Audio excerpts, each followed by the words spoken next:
With only a couple of days to get to my next co-working space in Portland, I had to decide whether to head straight north through the middle of Oregon or take the extra time to drive along Oregon's coast. I asked my friends on social media, and the wisdom of the crowd insisted on me taking the coastal route. So, with my mind made up, I headed west to Eureka, California, where I would then head up north into Oregon for the first time.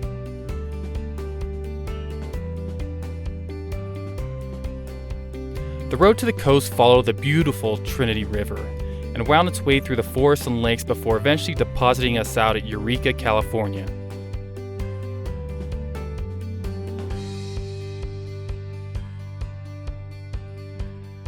I stayed in town only long enough to enjoy a quick lunch at the local park and scout the area with my drone. I still had about 10 hours of driving left before I would arrive at Portland. The first few hours inside of Oregon were a mixed bag of surprises and not so surprises.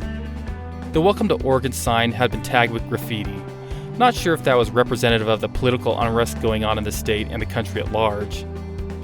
But to even things out, about 100 feet later there was a cannabis dispensary, undoubtedly setting the tone for the hippie vibes I could expect. Perhaps more surprisingly, when filling up for gas, I was approached by a gas station attendant because, in some strange twist of anachronism, Oregon still requires cars to have their gas filled up by a gas station attendant. Still, I made sure to tip well because I'd rather have someone getting paid to work than getting paid to not work. Not too long after entering Oregon along the 101, you end up on a road surrounded by tall redwoods on either side. It almost feels like you're in a tunnel with the sun barely reaching down to the road. It's actually pretty impressive how close to the ocean these trees are able to grow, and with such density. Eventually I reached what looked to me like a stereotypical Oregon coast. A bit of beach, some cliffs, some old driftwood lying around, and lots of small rocky islands. I grabbed my drone again and had a little fun.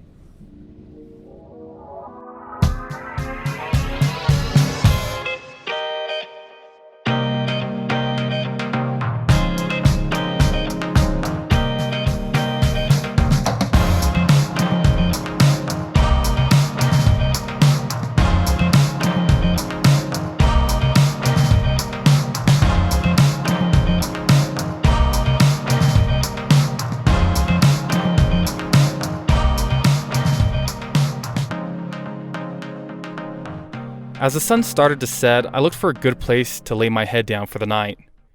I checked out Umpqua River Lighthouse near Half Moon Bay, about an hour south of Newport.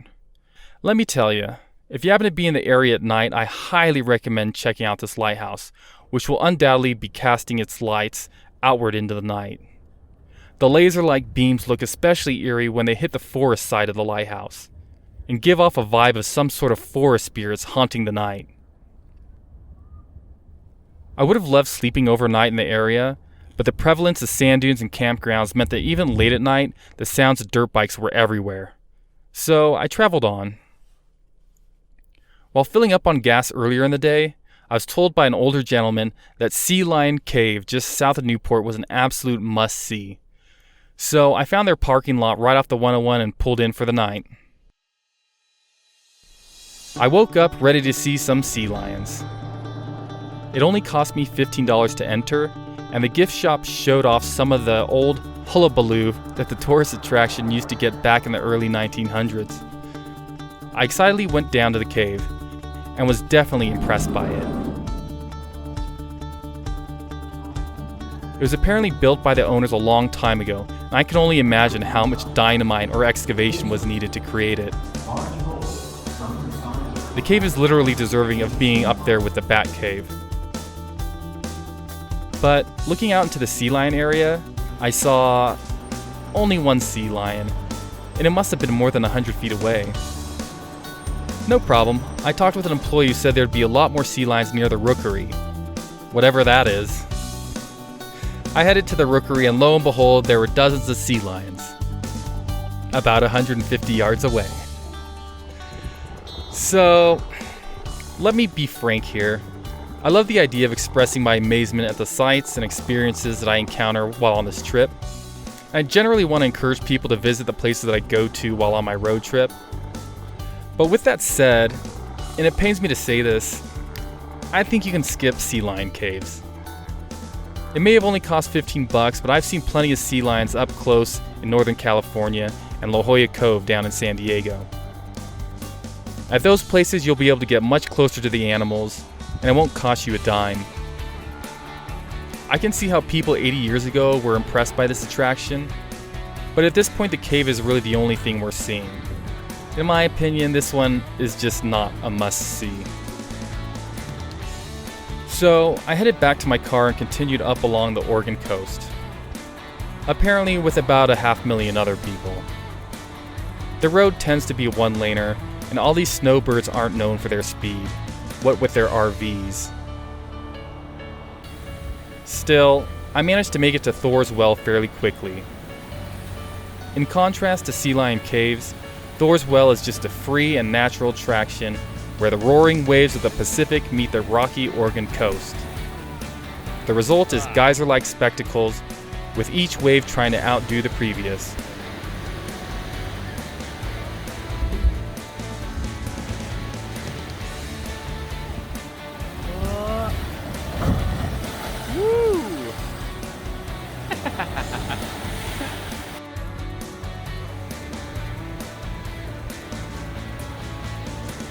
I highly recommend you stop and check out Thor's Well. Just be sure not to fall in.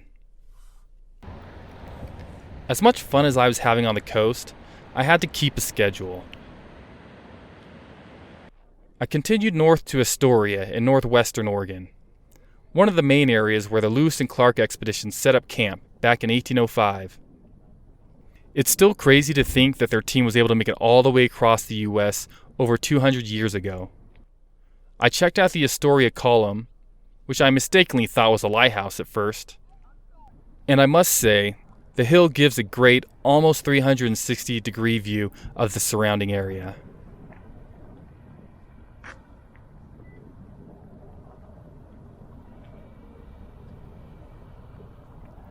After a long day and a half on the coast, I was almost to Portland. This was the home stretch.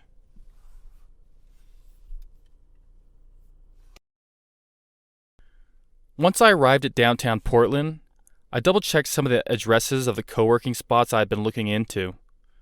A few were located in the downtown area, and to my dismay, even though they said they were open online, none of them were picking up my phone calls. With the recent protests in Portland, it was looking like many of the co-working spaces had closed up for the time being. I even checked out a co-working spot in the suburbs, but they were all boarded up and not answering any calls.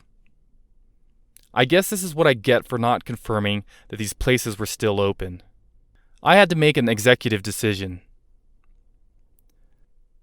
I called a place in Eugene, Oregon, a few hours south of Portland, called Eugene Mindworks. The lady there was exceptionally friendly and informed me that their place of business was open 24/7 during the weekdays. Sounded like my kind of spot. So I said farewell to Portland. We barely knew ye. Arriving in an unfamiliar city at nighttime is always a bit of a challenge because you have no real bearings, and choosing a place to sleep overnight is already hard enough even during the daytime. I ultimately decided upon a park and ride just off the Interstate 5 and called it a night. When I woke up, I couldn't have been happier. In contrast to the overwhelming heat of Redding, Eugene's August weather was absolutely perfect. And the lush scenery was a bit of a contrast to the concrete jungle that is downtown Portland. It seemed like there was a public park on every corner, and from what I could tell, there were lots of outdoor attractions in the region. As soon as I could, I registered with the new co-working space and started settling in. I had found my home for the next few weeks. The transition to Eugene Mindworks as my weekday office went well. My work project was still lagging, so I had time to explore the town a bit. Finding a place to shower in California had been an issue due to the lockdown, and my unfamiliarity with Eugene had provided a logistical challenge. The one good thing about towns with rivers is that even if you can't find somewhere else to shower, you can always take a dip in the river. I did just that the first day I woke up in Eugene, because there hadn't been a good place to wash off on the Oregon coast. Salt water doesn't make for a good rinse. At some point shortly thereafter, I was informed that, unlike California, gyms in Oregon were not closed. Not just would I be able to shower every day, but I'd also be able to get a workout in as well. Sometimes it's the simple things in life. After a few days of settling in and having looked at the local hiking trails in the area, I was just itching to do some exploring on the weekend. Alright, so it's Friday night. I just got done with most of the work that I need to get done, and I figure it's the weekend, I don't need to be in the office, so we're going to go to a place called Tamolitch Blue Pool. It's part of the Mackenzie River Trail. It's not very small. It's a shorter hike. It's rated as moderate difficulty. It's about an hour and a half, I think, away from Eugene. So I'm heading there. It's Friday night right now, and I'm gonna head to the trailhead. Hopefully there's a parking lot near the trailhead, and then I'm gonna camp there overnight, and in the morning hopefully I'll be the first one on the trail and I can actually be the first one to the waterfalls and have it all to myself. I was able to find the trailhead just fine and caught some Z's. I woke up to the sound of other hikers parking, and I had to get going before the trail got too crowded. The hike is an easy and beautiful one that follows the Mackenzie River through a lush forest, with some cute small bridges along the way. Once you actually get to the Blue Pool, you'll find that there are a lot of cliffs that overlook the water. Although I thought I'd be the first to the pool, I was pleasantly surprised to find that several hikers had pitched their tents and hammocks right along these cliffs. I couldn't blame them, since the scenery is top-notch and the gentle running of water creates a great ambiance. As many people as there were around the overlook areas, I had a hard time finding how to access the pool. I would have loved to just jump in from atop one of the cliffs, but with all my camera equipment, I would have to find another way. The map on all trails doesn't make it clear, but if you hike up past the pool a little bit, you can kind of bushwhack your way across and down to the actual water. With water this clear and blue coming off the local snowmelt, there was only one thing left to do.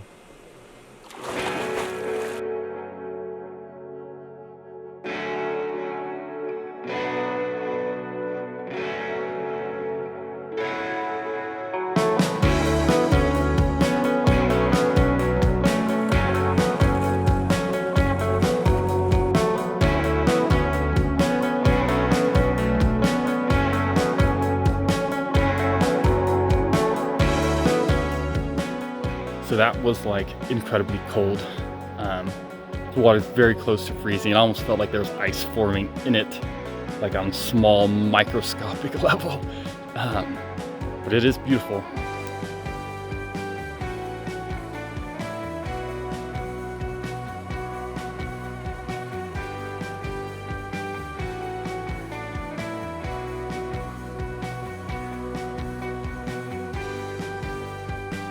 If you're ever in the area, I very highly recommend checking out the Blue Pool. Realize that the water may look nice, but it's close to freezing. For the most picturesque scenery, make sure that you're there around noon when the sun is highest overhead, because that's when the sunlight beams straight down into the water, illuminating the bottom of the pool and creating a beautiful contrast of blue and goldish colors.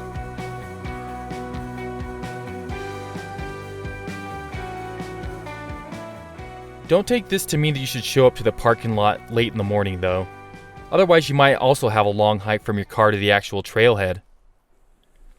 Happy to have gotten a taste of Oregon's fresh water, I slowly meandered my way back to Eugene, taking in the new landscape.